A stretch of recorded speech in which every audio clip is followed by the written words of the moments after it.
Asyut is one of the biggest cities in Egypt. As you know, it has an amazing heritage that is partly still preserved, but it's not well known. It's not well known internationally that it has this great heritage, but even I feel sometimes locally people are not really aware of how rich it actually is. The book is actually the outcome of a conference that we organized in the summer of 2017.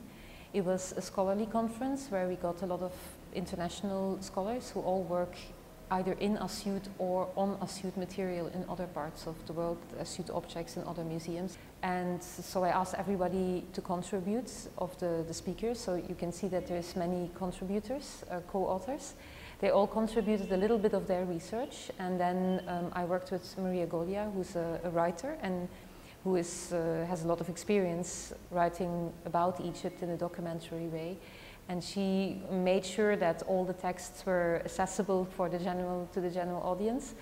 And yeah, then we kind of worked on this for I think about a year and a half, because of course it had to go back and forward between everybody who contributed. And then there was a printing process. So I would say a year, almost 2 years, a year and a half probably.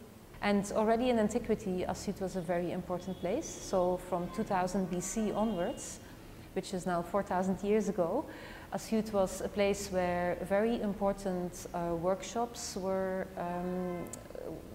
taking place, where a lot of very important religious texts were composed.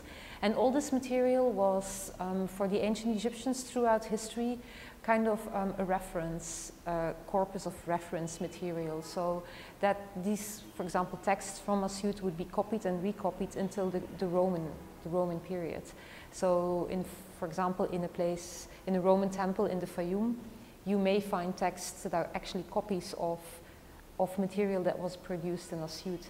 So throughout pharaonic history and later in late antiquity, it was considered a place, like a hub, a cultural hub to refer to. So it produced all this heritage, and that kind of continued into the 18th century, 19th century, where Asyut again was very important because of trade relations with the West, and that of course produced heritage as well. So it's very rich in heritage.